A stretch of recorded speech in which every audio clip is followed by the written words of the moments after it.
Hello guys, welcome to MPX classes. A ball is released from height h and another from 2h. The ratio of time taken by the two balls to reach the ground is.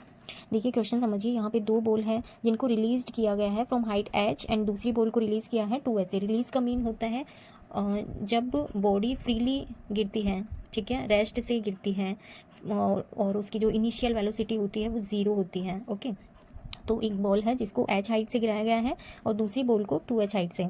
The ratio of time taken by the two balls to reach the ground is, तो यहाँ पे हमें ratio find करना है उनके द्वारा कितना time लिया गया है ग्राउंड तक पहुँचने में। फर्स्ट बॉल को कितना टाइम लगा है, सेकंड बॉल को कितना टाइम लगा है और उसका हमें रेशियो फाइंड करना है। तो सबसे पहले देखिए, by the equation of motion, second equation of motion s is equal to u t plus half g t square. यहाँ पर इनिशियल वेलोसिटी क्या होगी, ज़ीरो, बिकॉज यहाँ पे दोनों बॉलों को रिलीज़ किया गया है, सो इनिशियल वेलोसिटी ज़ीरो होगी। सो एस को हम एच भी लिख सकते हैं, height half g t square, ठीक है, इसी में हम वैल्यू पुट करते जाएंगे। अब हम बात कर रहे हैं for first ball. First ball के लिए बात कर रहे हैं हम। सबसे पहले फर्स्ट बॉल के लिए हाइट है कितनी, एच गिवन है, तो h will be equals to half g t square. T square हमें पता नहीं है, तो हमने मान लिया कि जो बॉल फर्स्ट है उसको ग्राउंड तक आने में कितना टाइम लगता है, T1 टाइम, ठीक है। और यहाँ से अगर हम T1 की वैल्यू फाइंड करें तो T1 will be equals to 2h upon g और उसका स्क्वायर रूट। यस, क्या यही होगा यहाँ से T1 की वैल्यू।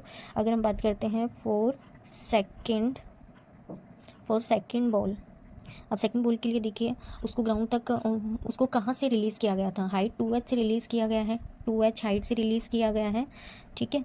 और हाफ जी, यू का वैल्यू इनिशियल वेलोसिटीज़ के लिए भी ज़ीरो ही होगी, एंड हाफ जी मान लेते हैं उसको ग्राउंड तक आने में, सेकंड बॉल को ग्राउंड तक आने में T2 टाइम लगा, तो T2 स्क्वायर हो जाएगा। यहाँ से अगर हम T2 की वैल्यू फाइंड करें तो देखिए T2 will be equals to कितना होगा, 4h अपॉन जी और इसका स्क्वायर रूट। तो हम अगर इसको सॉल्व करें फर्दर तो 2 स्क्वायर रूट h अपॉन जी यही होगा।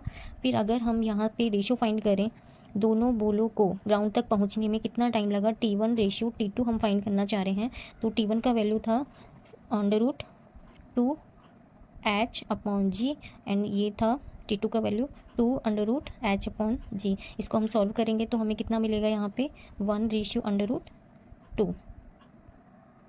So T1 ratio T2 will be equals to 1/2. So final answer A. Thank you.